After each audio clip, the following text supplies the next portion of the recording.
Oi, tudo bem? Boa tarde, né?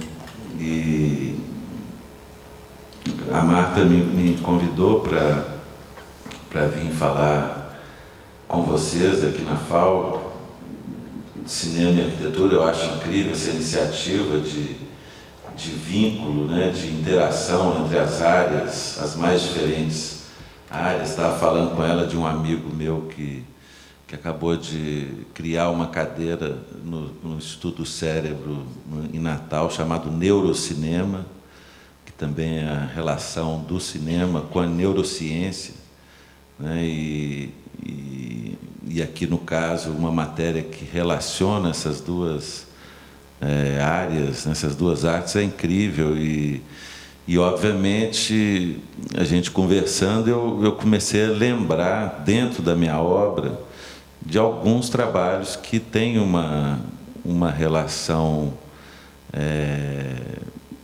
direta, às vezes, como é o caso de Brasília, e indireta em outras situações, que vamos ver, a gente vai ter tempo aqui de mostrar tudo. E de uma certa forma, pensar o que não é tão simples assim, pensar uma arte que é essencialmente uma arte no tempo, né, que é o cinema. O que significa o espaço, ou o que significou o espaço para a criação dessa arte tão nova, que perto da arquitetura é um bebê de fralda, né? Como perto da pintura, da escultura. O cinema tem pouco mais de um século, e a arquitetura desde que o homem existe, né? Eu imagino. Então, e essa relação dos meus personagens, eu fiz muito documentário, né, por exemplo, a relação de um eremita que mora numa caverna, com o ambiente onde ele vive, né, essa caverna, o que é esse espaço, né, habitável. Desde uma coisa assim até filmes que trabalharam, por exemplo, uma curiosidade pelo outro, no sentido, Rua de Mão Dupla, por exemplo, que é um trabalho que eu peço pessoas para trocarem de casa durante 24 horas, né, e conviver no espaço do outro, até fatores mais urbanos, né, como O Coletivo, que é um filme também só de plaquinha de ônibus, que é nome de gente, nome de bairro ao mesmo tempo. E tem vários aqui. Eu acho que eu estava até começando a anotar aqui para não me perder, porque vai ter eu não estou controlando aqui o menu, então eu vou ter que falar com ele lá para, né? Mas assim, só a nível de introdutório, uma coisa que eu acho sempre interessante dizer um pouco essa coisa da história do cinema e da relação dele com o espaço, do cinema e do audiovisual, para ser um pouco mais amplo, né? Se você pensar o início do cinema, a presença do espaço ainda era uma presença mais constante ou mais palpável, né? E o projetor, aquele projetor, aquele aparelho estranho, era colocado... Nossa, esse microfone é pesado, minha mão já está assim... um apoio. É bom, senão eu vou cansar. Eu acho que a ressaca dessas festas de SP Arte também está... Mas aqui... Então, essa história da espacialidade com o audiovisual é incrível, porque, no início, o projetor era colocado aí no meio da sala, né?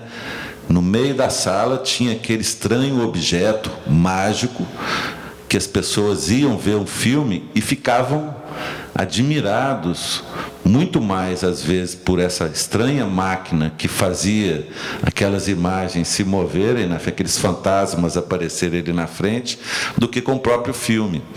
Né? E essa máquina, ela estava ali no meio, existia toda uma relação, as pessoas fumavam, falavam, conversavam, era um evento social onde o espaço estava mais presente, né? Depois o que aconteceu?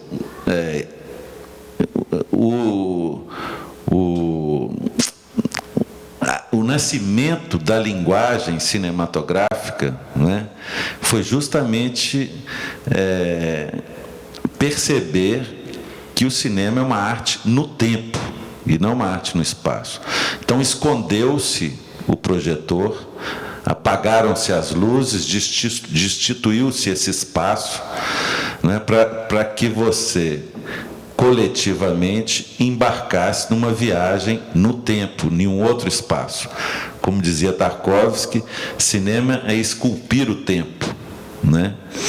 E claro que depois obrigado, querido. Acho que dá.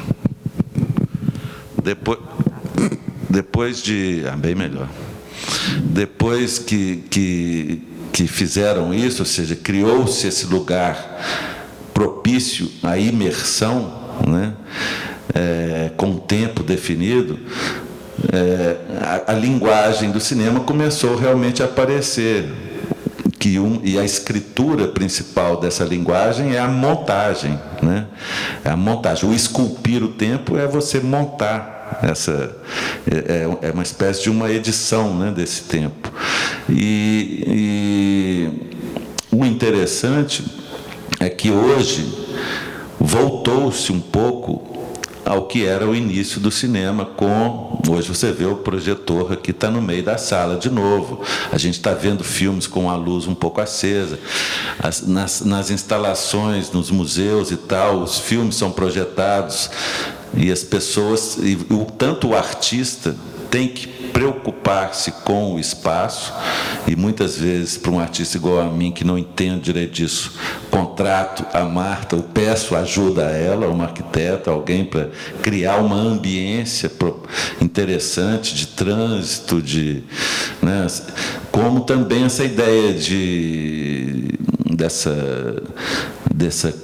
coisa no tempo, do começo, do meio e do fim, ela deixa um pouco de existir, e as obras ficam um pouco mais um lugar de passagem, né, que você entra no meio da obra, ou às vezes nem tem início, meio e fim, é um loop constante de alguma coisa, e sempre relacionado a um determinado espaço, né? Ou seja, o mundo do audiovisual voltou um pouco ao que era o início.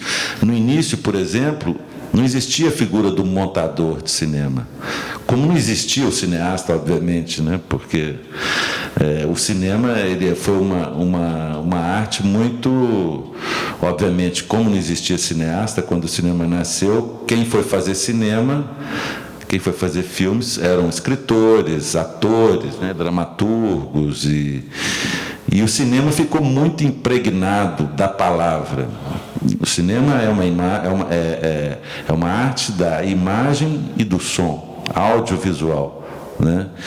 E se você pega ontologicamente, o que é a literatura? Qual é o elemento fundamental, essencial da literatura? É a palavra. Do cinema não é a palavra, é a imagem e o som, audiovisual, é a relação dessas duas coisas. A palavra é um elemento, talvez, do som, né? E é um pouco diferente isso. Então, no início, e o tempo também, que seria talvez um terceiro elemento do cinema, né? A imagem, som e tempo, ou no tempo. E os exibidores, na época, eles costumavam receber as atualidades que vinham de vários lugares sobre a Torre Eiffel, sobre o Corcovado, sobre alguma coisa, e eles próprios, exibidores, os donos daquele espaço, é que montavam na ordem. Agora eu vou botar o Rio de Janeiro, depois eu vou botar ali a Torre Eiffel, não sei o quê. Eles faziam a própria montagem do que iam exibir, né? E foi um processo esse de descoberta de que o filme é uma consecução de imagens e sons no tempo, e para isso precisa-se de pensar na montagem, né? E aí, claro que foi um processo, uma história longuíssima e tal, né? Eu acho isso interessante para a gente justamente chegar nessa diferença, né, do que é essa arte no tempo e que te leva para um outro espaço, né? No caso dos meus filmes, esses espaços são múltiplos, né, variados, né? E existe tanto o espaço externo, né, esse espaço como a gente está acostumado a entendê-lo, como existe o espaço interno do personagem, né, o espaço psicológico, o espaço do pensamento, né, que é muito interessante. E também, além disso, existe o campo, que é aquilo que você vê na tela, e o extracampo, que é aquilo que você não vê na tela. E ali, nesse extracampo, o que é chamado de extracampo, né, que é o espaço para fora da tela, é ali que, no meu ponto de vista, no meu entender, que é onde justamente a obra dialoga mais com o espectador. É no extracampo, né? O meu último filme, que está passando agora eu percebi que ele está aqui no Cine Sesc, nessa mostra de melhores do ano, O Homem das Multidões, é um filme quadrado. Eu resolvi fazer um filme quadrado, justamente por vários motivos, mas um dos motivos era simplesmente porque a gente é obrigado pela indústria a comprar televisores de 16:9. Quem diz que esse é o formato correto de ver as coisas, né? Então, por que não, como outras artes já explodiram a moldura, já fizeram de tudo, por que o cinema ainda tem que ficar engessado nesse formato? E justamente é um filme sobre multidão, um homem na multidão, né? Eu queria dar essa sensação claustrofóbica para o personagem, e eu resolvi fazer o filme num formato quadrado, aonde, obviamente, o extracampo aumenta, o que está fora do quadro aumenta, né? Então, se você filma aqui, você pega muito mais coisas que você filma aqui. E aí eu comecei a perceber, tanto para mim, ao fazer o filme, quanto para o espectador, ao ver o filme, que esse lugar da ausência de imagem, que ainda existia presença de som, é um lugar onde a imaginação do espectador ia longe e as pessoas poderiam dialogar muito mais intensamente com a obra nesse lugar, né? E são essas pequenas coisas assim que são questões da espacialidade, que são ricas em talvez vocês dialogarem ou trazerem esses conceitos um pouco para a arquitetura, né? Esse lugar da casa, você imagina, ou de um ambiente qualquer que você possa, né, você imaginar isso como onde é que é o extracampo do banheiro, o extracampo da cozinha ou da varanda, né? E onde é que a cidade termina e a casa começa, não sei. Acho que tem milhões de possibilidades, né, de pensar essa ideia do extracampo. Mas aí eu estava falando, quer dizer, eu acho que eu vou começar a delirar muito, mas eu acho que o melhor é a gente ver alguns filmes e ir falando especificamente deles, né? A gente poderia começar, a Marta sugeriu um que é mais, digamos, diretamente relacionado a um objeto de estudo seus, que é, obviamente, Brasília, que é um filme que eu fiz a convite de uma Bienal de Arquitetura na China, chamado Shenzhen, como é que é? Shenzhen, não sei se vocês ouviram falar, Bienal de Arquitetura de Shenzhen. Eles pediram a 5 artistas, 5 ou 6, não me lembro, para fazerem cada um filme sobre cidades projetadas. Então tem Brasília, tiveram outras lá no mundo árabe, tem algumas, eu nem lembro quais são. Acho que Las Vegas, não sei se é uma cidade projetada. Eu não fui à Bienal, então eu não vi os outros filmes, mas esse filme foi feito para essa Bienal, e a pergunta que o curador me colocou era uma pergunta dificílima, que era, não sei se era como começa uma cidade. Eu acho que era isso. Como ou quando, ou em que, né, de que modo uma cidade começa, né? Porque é uma cidade projetada, para sair da prancheta e virar uma cidade não é uma coisa tão simples assim. E eu fiquei uma semana ali em Brasília, tentando sentir Brasília de uma certa forma, e anotei alguns sentimentos que eu meus com relação à cidade que eu tentei expressar no filme. Uma delas é essa relação primeira da linha, do desenho, do traço do arquiteto que criou com a cidade, né? Essa ideia daquele plano piloto, desse desenho matricial, né? Aonde está isso na cidade? Que eu até, no caso, eu brinquei um pouco com a ideia do atalho nessas ruas que fica em Brasília, não é uma cidade para pedestre.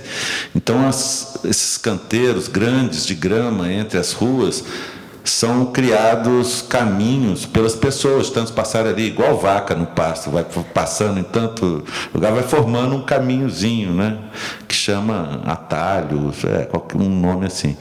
Então, eu joguei um pouco com essa ideia dos atalhos e dessas linhas do plano piloto de Brasília. E pensei um filme que começasse realmente da linha para a prancheta, para a forma pura, aí sim para o verbo, para a letra, para a palavra e para a vida, de uma certa forma. É como se a cidade fosse nascendo disso, né? Então, vocês vão ver um pouco esse movimento narrativo no filme. Outra coisa que me impressionou muito é que você ali naquela Praça dos Três Poderes, você não tem aonde se esconder do sol. E você não tem aonde comprar um cigarro, comprar uma água. Então, a presença constante dos ambulantes, vendedores, e a presença constante das pessoas debaixo de sombras, de esculturas, monumentos e tal, se escondendo ali daquele sol do cerrado, né? E o filme foi construído um pouco assim, em cima dessas ideias muito simples, mas eu acho que é uma pequena contribuição assim, né, para um olhar de fora sobre uma cidade. Vamos passar esse, então, depois eu vou pensando em outros aqui. A gente vai ver inteiro, né? São 13 minutos e pouco. Vamos passar o filme inteiro, por favor, Márcio, você passa. Brasília. Esse aí.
todos os personagens são atores. Assim, eu acho que quando alguém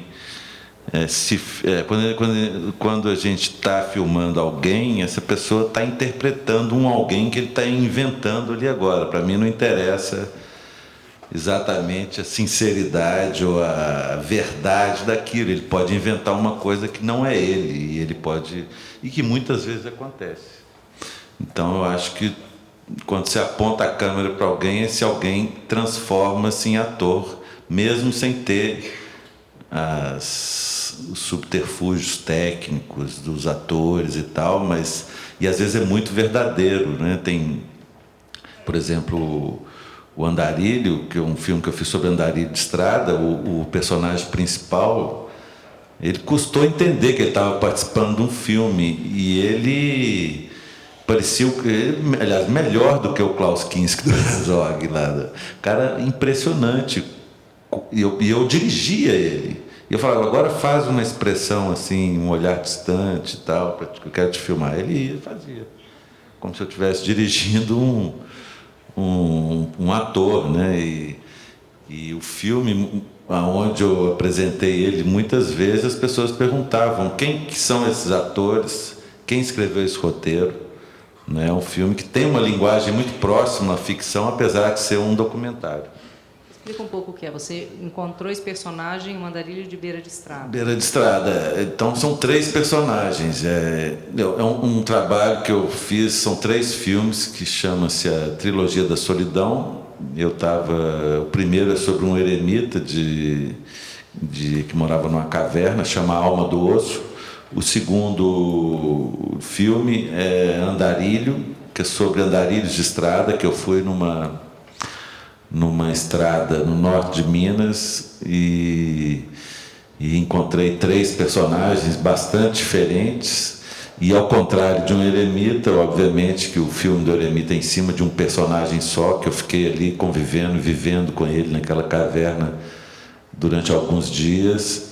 Os andarilhos, ao contrário do eremita, que sempre estão cruzando-se entre si. Eles estão em movimento, né? Uma solidão em trânsito, né? O outro é uma solidão estática. E no filme do Andarilho eu provoco o encontro de um andarilho com o outro e surge um diálogo maravilhoso, né? Que eu jamais poderia conceber enquanto roteirista. E o terceiro filme é em cima esse filme que eu contei para vocês, O Homem das Multidões, que está passando no Cine Sesc, que é em cima de um conto do Edgar Allan Poe, que é um cara que não consegue estar só, ele está sempre tendo necessidade de estar no meio de gente. E é um conto do século XIX, da Londres do século XIX, início da ideia de cidade, né? Da formação das grandes cidades, paralela à Revolução Industrial, e paralelo a isso um florescimento de uma literatura, né? de várias, a arte um pouco exprimindo esse nascimento da metrópole, né? Então tem toda uma tradição do Flaner, né, que caminhava botava uma tartaruguinha assim, uma coisinha na tartaruga e ficava andando na cidade, igual com uma tartaruga, ao invés de um cachorro, uma tartaruga, né? Aquele sujeito que ia vivenciar, experimentar a cidade, né? Ou seja, toda uma tradição que vem de Baudelaire, né, literatura francesa e tal, e cujo ídolo maior era o Edgar Allan Poe, e esse conto era muito importante para dizer um pouco sobre isso. Então eu fiz uma adaptação desse conto para uma metrópole latino-americana do século XXI, que foi Belo Horizonte. Então são 3 filmes que lidam com um assunto, né, em situações diferentes, em espaços diferentes, né? No início desse projeto eu queria fazer justamente tentar perceber, quando eu fiz o primeiro, que foi sobre eremita, que eu queria fazer um filme sobre eremitas, eu queria fazer sobre 3 tipos de eremitas, um da montanha, um do mar e outro da cidade, um urbano. Então, obviamente, que eu não consegui, principalmente o do mar é mais difícil. fui na Bahia procurar eremita. Falei, mas que esse cara, você está ficando louco, baiano, eremita é uma coisa que não combina.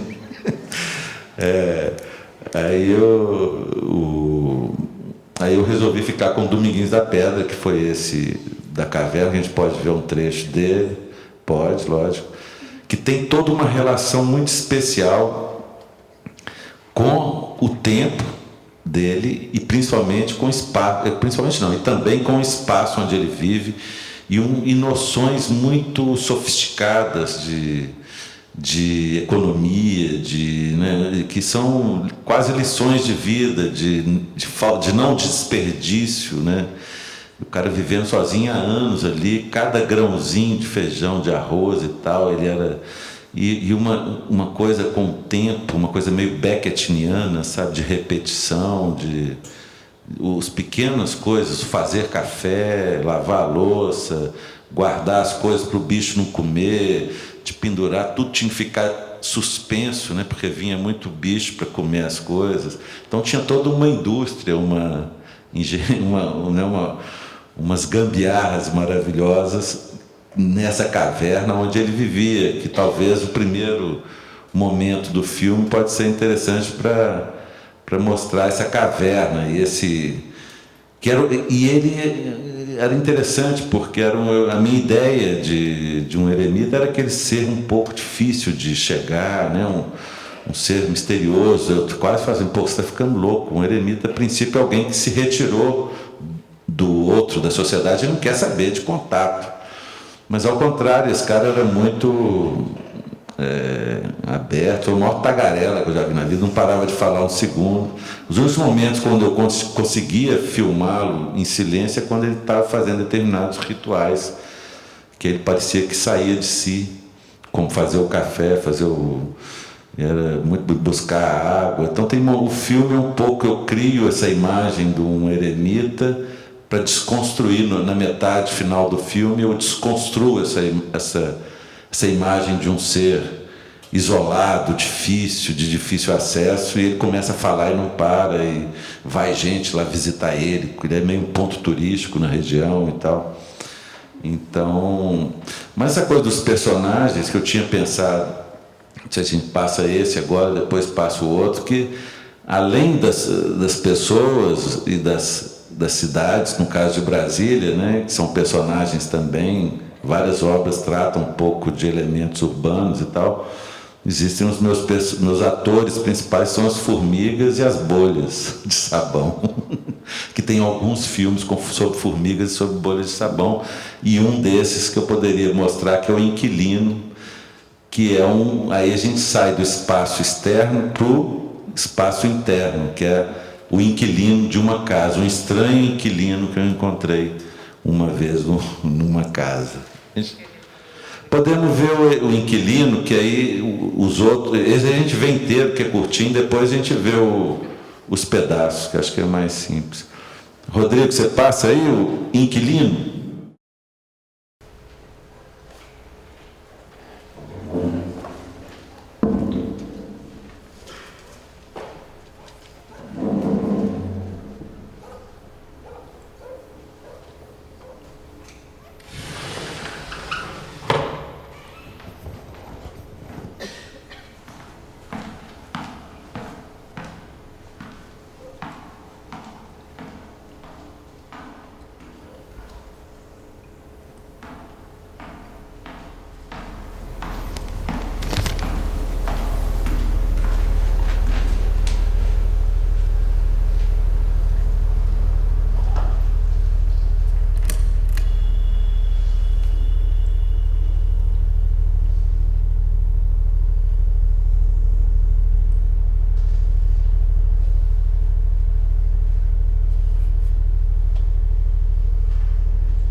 Eu vou passar um outro na sequência, que aí a gente não fica o tempo inteiro indo lá e voltando, que é um trecho do Andarilho, que é o segundo filme da trilogia.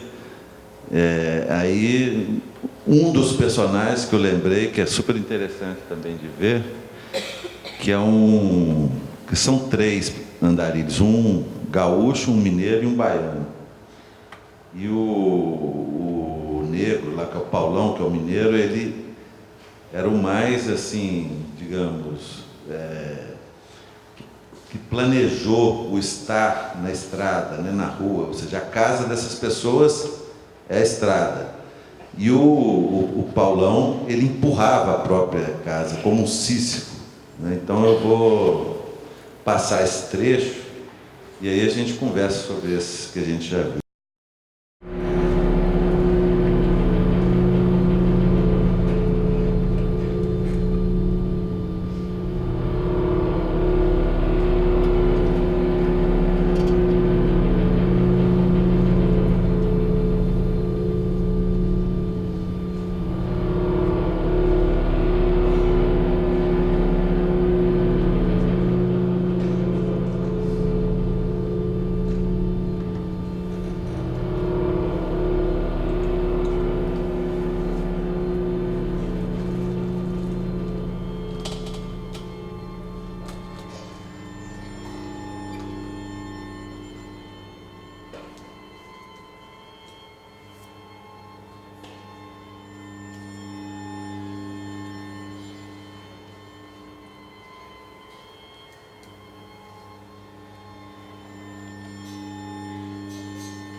Pode desligar aí. Está escutando?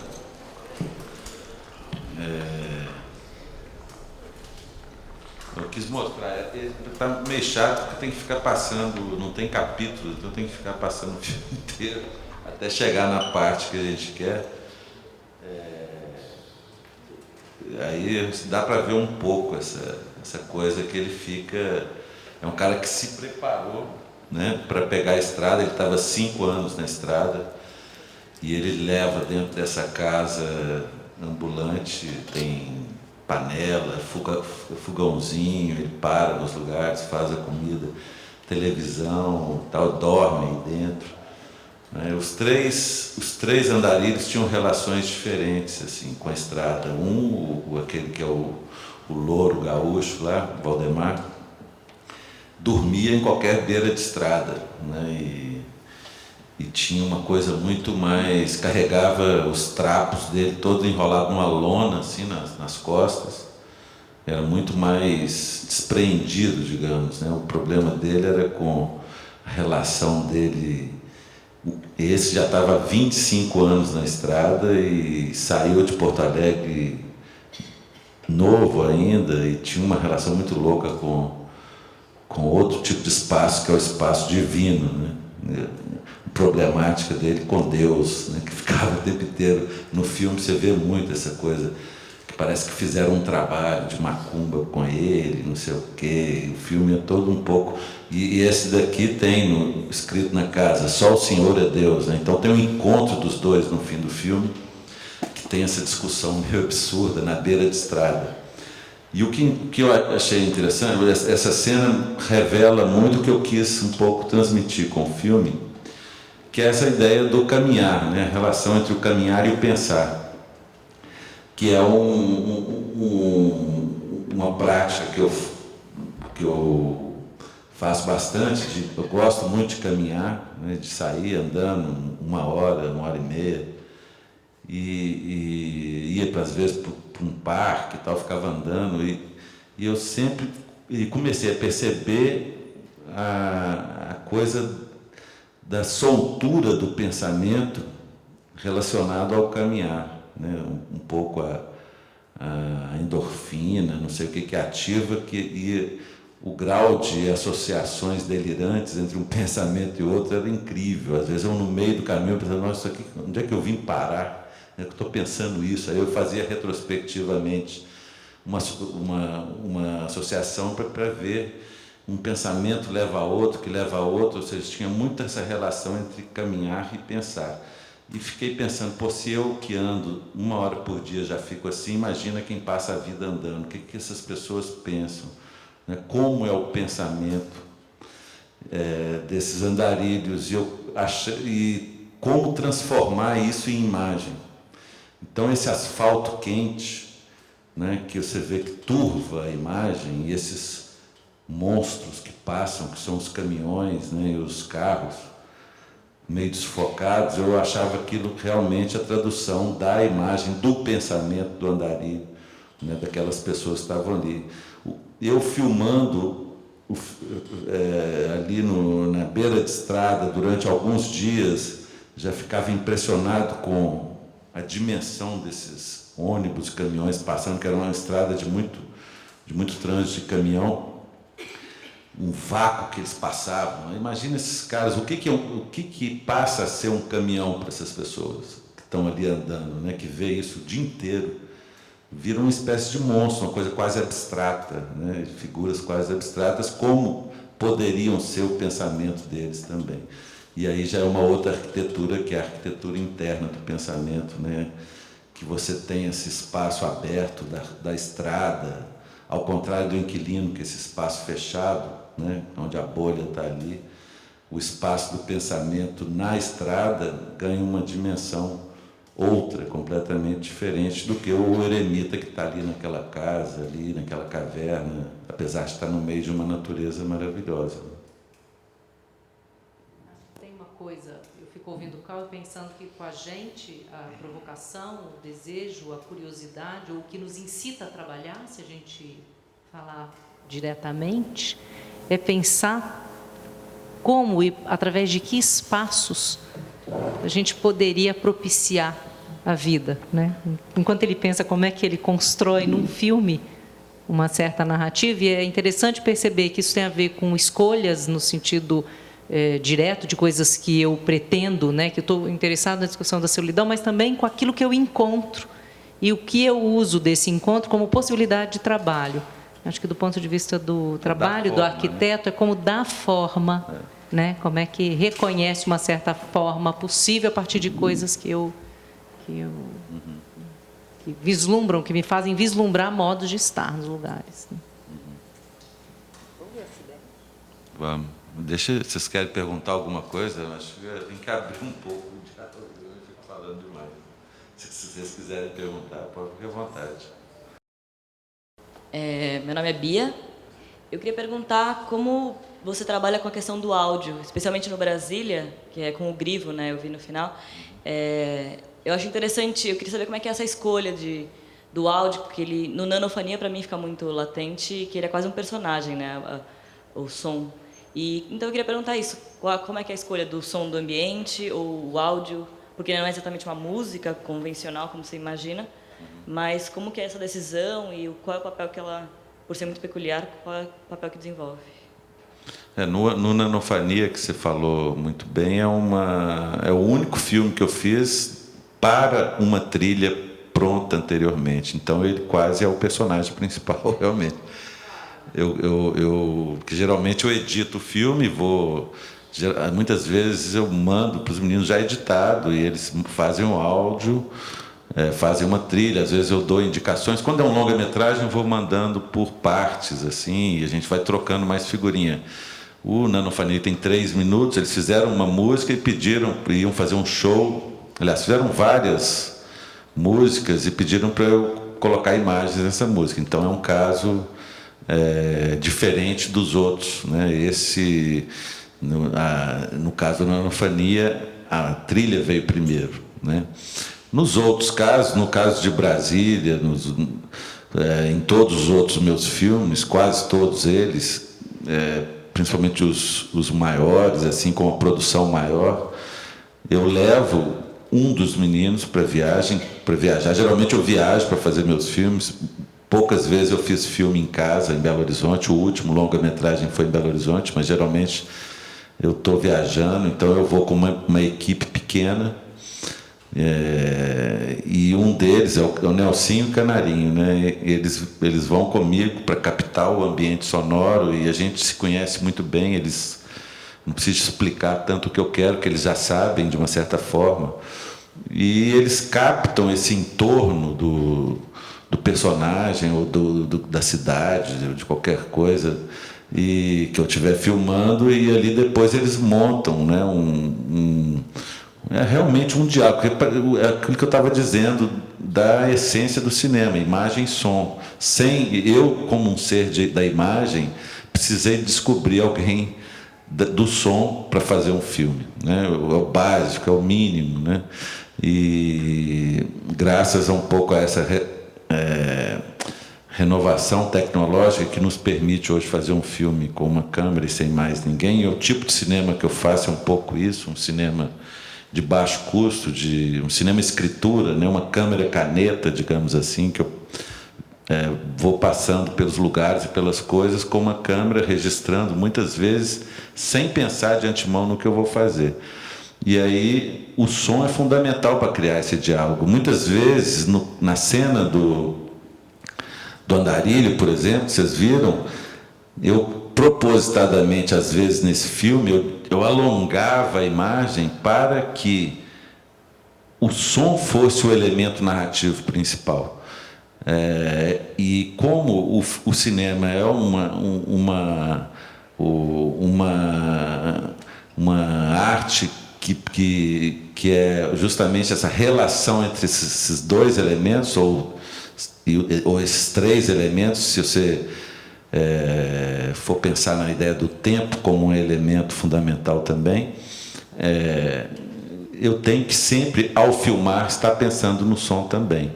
E é uma troca que muitas vezes eu digo que os meninos me ensinaram a escutar. Né, é uma relação muito privilegiada de ter encontrado parceiros que realmente têm uma identidade de linguagem e de respeito, né? Porque é muito fácil, às vezes, num filme, e é muito cômodo para um diretor pegar uma imagem bonita e colocar uma música bonita e seduzir a plateia por causa disso, né? E a gente já aprendeu com John Cage que a música é tudo, né? O som, inclusive o silêncio, ele é grávido de som, ele se fechou numa câmera acústica para tentar escutar o silêncio e não conseguiu porque escutou o coração dele, né? Então você tem que ao fazer um filme, você tem que pensar no infinito de sons possíveis, e o que a gente chama da ruidagem, né, dos ruídos, e de como tratar isso como se fosse música também, né? Que a música não é só aquilo que sai dos instrumentos musicais, mas de qualquer coisa que emita som, né? Então o Grivo tem essa capacidade brilhante, belíssima, de fazer som delicado com qualquer coisa, e combina um pouco com o tipo de imagem que eu coleto, que tem um certo teor meio minimalista, meio de buscar um pouco a expressividade das pequenas coisas, né? Então o Grivo às vezes faz trilha com a folha que cai. Tem um filme que eu fiz com ele, com a Rivane, que chama Quarta-feira de Cinzas, que são formiguinhas carnavalescas que estão dançando o carnaval na quarta com confetes e tal. E eles fizeram uma trilha com o barulhinho do pauzinho, do palitinho de fósforo caindo, esse barulho. E compuseram um sambinha com pauzinhos caindo, assim, palitinhos caindo. Assim, de uma delicadeza, de uma beleza incrível, né? E então o som é um pouco essa parceria mesmo, né? De fundamental para se fazer o audiovisual, que sem isso era impossível, a não ser na época do cinema mudo, né? que também é interessantíssimo pensar a dimensão do cinema mudo, né? Nessa época, o que era o cinema, né? Quando o som apareceu, o cinema vai mudando de acordo com a indústria, né? É uma arte industrial. Quando inventaram o som, mudou-se a linguagem radicalmente, da mesma forma a arquitetura, né? E quando apareceu, por exemplo, lentes de profundidade de campo muito acentuada, né? Grandes angulares e tal, você focava daqui a minha mão e vocês no mesmo plano, né? Você passou a conseguir focar dois elementos muito distantes no mesmo plano. Antes disso, não. Você tinha que filmar a minha mão, corta e filma você. Depois dessas lentes, o que chamou-se o plano sequência, que você não precisa mais de cortar um plano, você já cria a mise-en-scène toda num plano só. Então, o cinema do início do século, né, de teoria da montagem, do Eisenstein, tarará, da questão dialética do plano, botar teses, antíteses, síntese, né, juntar duas imagens que vão gerar uma significação. Na época, o grande, que coincidiu com essa revolução tecnológica da profundidade de campo, foi o Orson Welles, o grande cineasta dos grandes planos sequências, grandes angulares, onde você via uma coisa aqui em primeiro plano e a outra lá longe, tudo focado, e as coisas não precisava de cortar. E aí, né, o cinema é essa arte da montagem, do esculpir o tempo. Então, você fazia tudo num tempo só, né?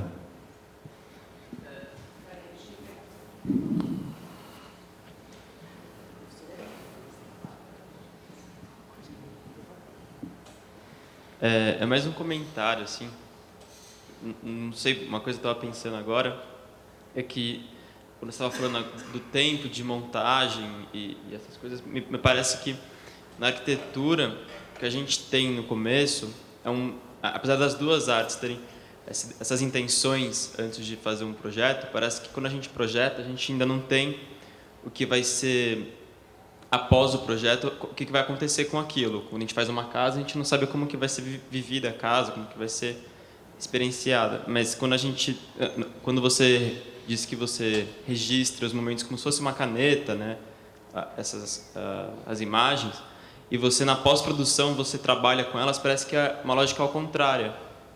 Você sabe tudo que já tem, tudo filmado, e na pós-produção você domina o final do trabalho. E a gente não domina o final, mas a gente domina o projeto, o começo. Quando a gente desenha, a gente sabe o que tem, as nossas intenções no começo. E depois a gente não sabe o que... Mas nós também não sabemos o que vai... Depois do filme pronto, o filme passa a existir em cada espectador de uma forma completamente diferente do que é o filme para você. Né? É a mesma coisa, eu imagino, de uma casa. Você não imagina o que vai ser feito daquela casa, mas a casa está ali, você fez a casa. Mas ela continua a vida dela, da mesma forma o filme continua a vida dele. Né? Eu acho que um filme é uma coisa muito estranha, mas isso é uma coisa pessoal minha, que me parece uma coisa meio uma entidade de candomblé. E eu sou simplesmente um cavalo de santo. Entendeu? É uma entidade que quer se manifestar e me usa eu tenho que ter respeito a essa entidade, sensibilidade perceptiva para saber para onde ela quer ir, né? No caso do meu filme, porque eu faço um filme sem roteiro, geralmente meus filmes não têm roteiro, então eu vou de encontro a determinadas realidades e o filme vai acontecendo como uma entidade, entendeu? E é um caos que você falou muito bem, que é esse encontro ao outro, essa alteridade, né? De você sair e filmar o Andarilho, o Eremita e tal. Eu acho que o filme nasce basicamente de um encontro, ou do abismo que se forma nesse encontro entre as duas coisas. E é uma coisa fruto de um mistério.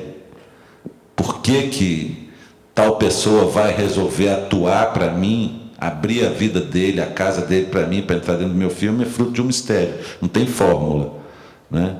E essa entidade, eu acho que ela o que eu sinto é muito assim, não tem uma coisa muito prevista, sabe, de o que vai acontecer no filme. Por isso é gostoso de fazer, porque você vai de encontro a alguma coisa e essa coisa vai acontecendo, vai se manifestando, né? E quando você chega, aí sim, na escritura do filme, aonde o filme se escreve, é na montagem. Aí você vai ordenar esse caos. Você vai associar a imagem. Quando você senta numa ilha de edição, por onde eu vou começar esse filme? Porque não tem um roteiro. Qual a primeira imagem que eu vou colocar? Se eu ponho essa, o filme pode ir para lá. Se eu ponho essa, ele pode ir para cá. Então é uma coisa também que tem da intuição, mas você vai organizando um pouco racionalmente.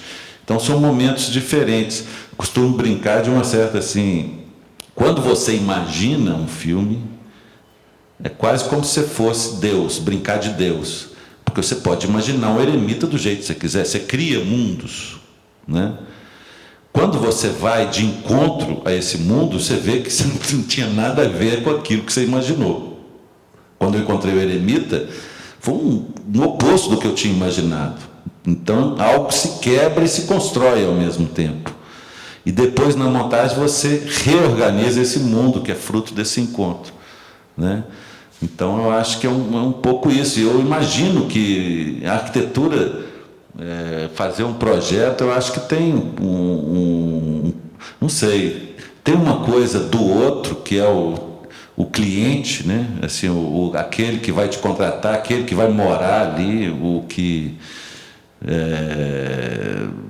né, ou aquele que vai transitar por aquele espaço e tal, que tem uma expectativa, imagino, né, e deve ser uma coisa um pouco difícil para vocês, adaptar um pouco esse delírio da sua imaginação criativa com a necessidade de um outro que você não conhece bem o que é, né? E ali deve se formar um certo abismo que vai nascer a casa, ou que você estivesse fazendo desse desencontro, digamos, desse encontro do eu e do outro, dessa alteridade, né? E isso eu acho fascinante, porque a gente tem que estar aberto ao outro, né? E não impor.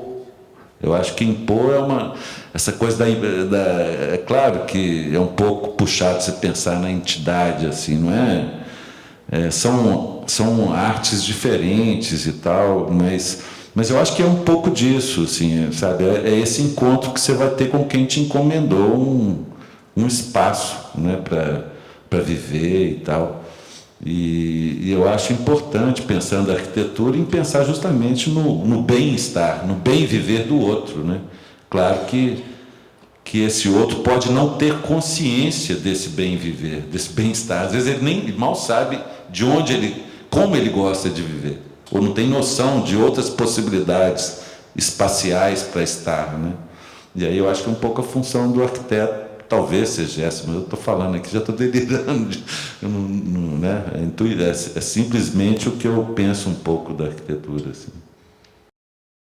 A história do acidente é bem curiosa, porque é um filme de 2004 que eu pensei primeiro, eu e o Pablo, somos dois diretores.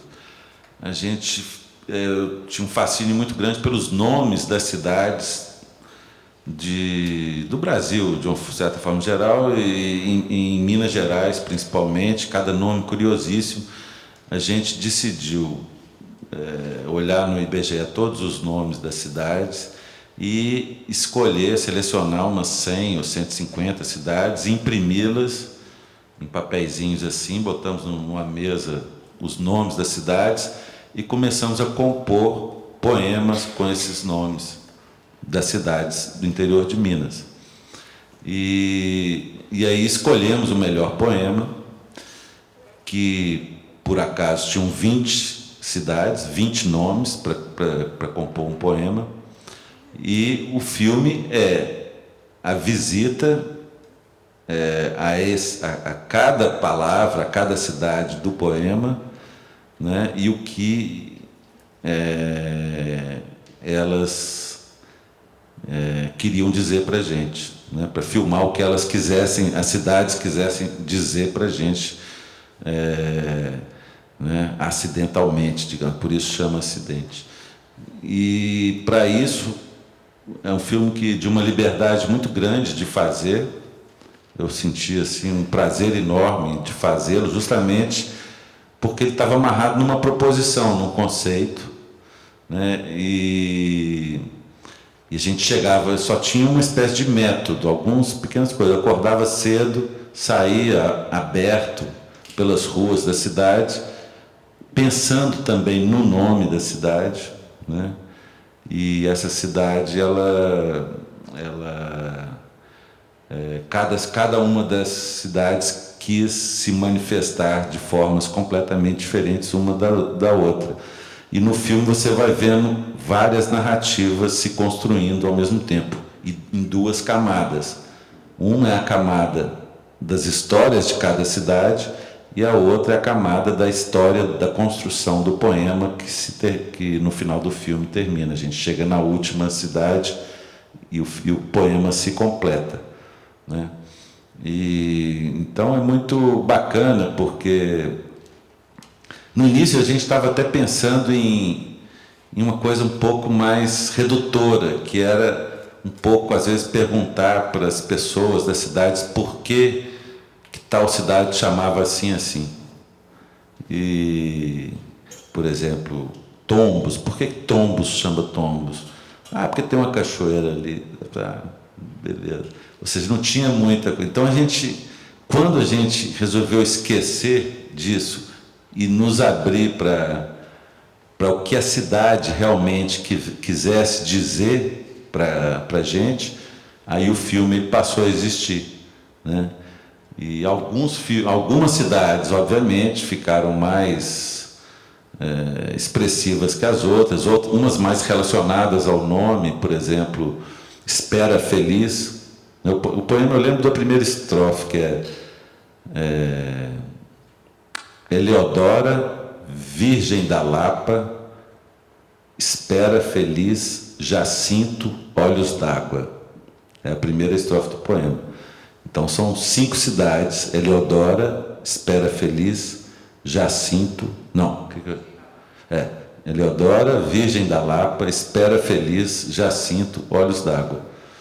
Então, em Espera Feliz, por exemplo, a gente chegou em Espera Feliz, aqui eu vou filmar em Espera Feliz, fiquei andando pelas ruas e vi uma mochila sozinha no chão, só coisa de cidade interior, né? Ninguém perto e tal.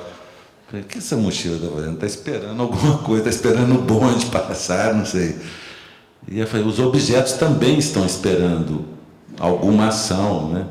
Então, a cidade, a gente construiu essa cidade toda em cima de ações sobre objetos. A gente filmava um objeto e alguma coisa acontecia com eles. E aí a gente pensou em mostrar a cidade de... Como é que chama aquela que nós vamos mostrar? Tem das folhas... Entre Folhas. Na cidade chamada... Eu acho que é Entre Folhas. É do bar que chama... É Entre Folhas. Eu acho que tinha a folha da porta do bar. Que era justamente... É uma cidade chamada Entre Folhas, que a gente estava... Acho que é o início da segunda estrofe. Está mais ou menos no início. Porque eu não lembro direito do poema. Depois a gente pode... Bom, mas tem que chegar até o fim do filme para ver o final. Não. Mas aí era o hotel que a gente estava, e obviamente tinha cidade que não acontecia nada, eu estava menos inspirado, sei lá, não é uma coisa assim que vai acontecer o tempo inteiro as coisas. Mas, às vezes, o fato de não acontecer nada era justamente o que a gente filmava, essa falta de acontecimento, né?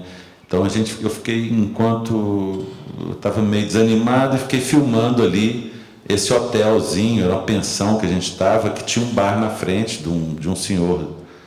E realmente foi Ficou belíssimo isso, porque nada aconteceu. No máximo, chegou alguém para... Ninguém foi comprar nada durante o dia inteiro, só pediram um copo d'água.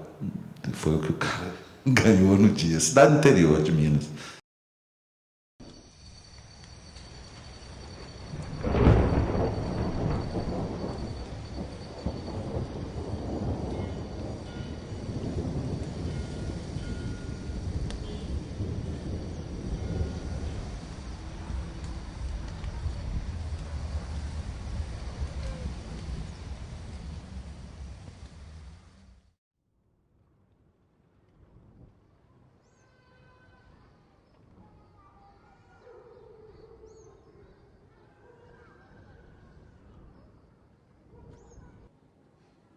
Quem é?